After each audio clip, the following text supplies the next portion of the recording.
Satuan Reserse Kriminal Polres Cianjur menetapkan M, seorang oknum ASN, sebagai tersangka dalam kasus dugaan pelecehan seksual sesama jenis.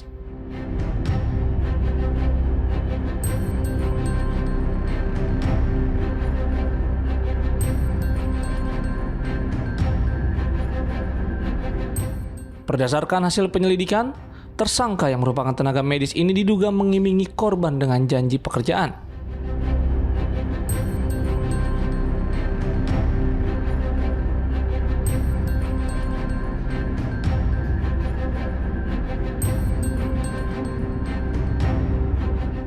Mulai dari menjadi sopir pribadi hingga dijanjikan lolos menjadi pegawai negeri sipil di salah satu instansi di Kabupaten Cianjur.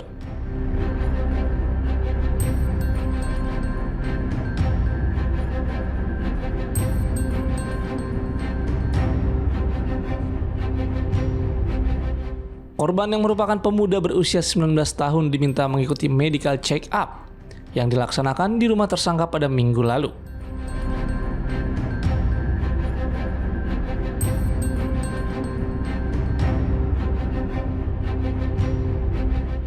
Dalam proses yang disebut sebagai syarat pemeriksaan kesehatan ini, korban diminta melepaskan pakaian di dalam kamar hingga terjadi aksi pelecehan seksual.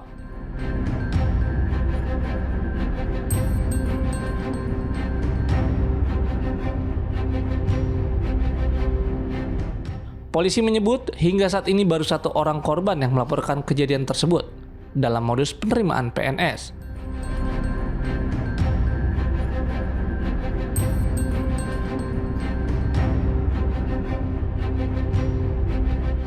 Tersangka juga sempat meminta sejumlah uang, namun korban mengaku tidak sanggup memenuhinya.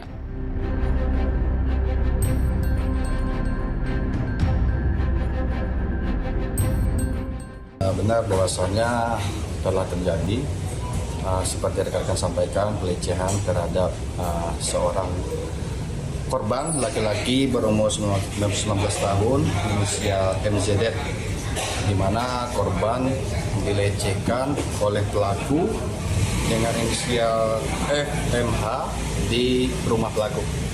Jadi kronologisnya sekitar hari Minggu kemarin, sekitar jam 10 pagi, korban datang ke rumah pelaku, di mana sebelumnya terjadi komunikasi di mana pelaku mengiming-imingi atau menjanjikan pekerjaan terhadap korban. Kemudian diberi syarat, yaitu salah satunya adanya medical check up.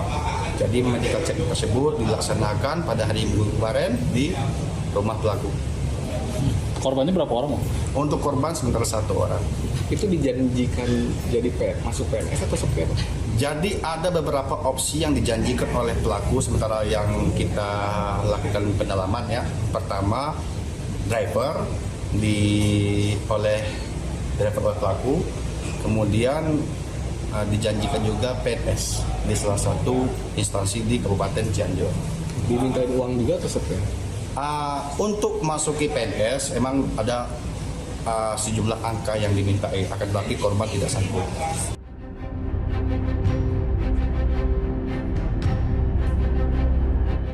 Sementara itu, pihak BKPSDM Kabupaten Cianjur membenarkan bahwa tersangka merupakan ASN aktif di lingkungan Dinas Kesehatan.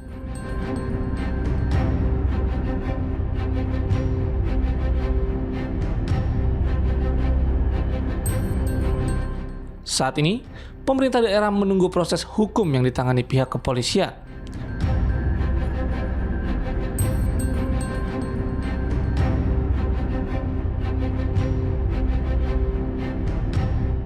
Jika status tersangka berujung pada penahanan, maka ASN tersebut akan diberhentikan sementara sesuai ketentuan yang berlaku.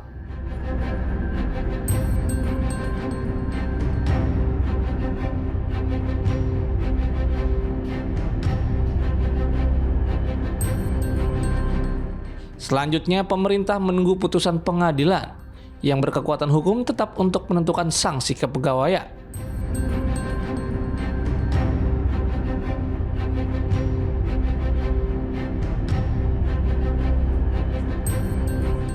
Polisi hingga kini masih mendalami kasus ini karena diduga masih ada korban lain yang belum melapor.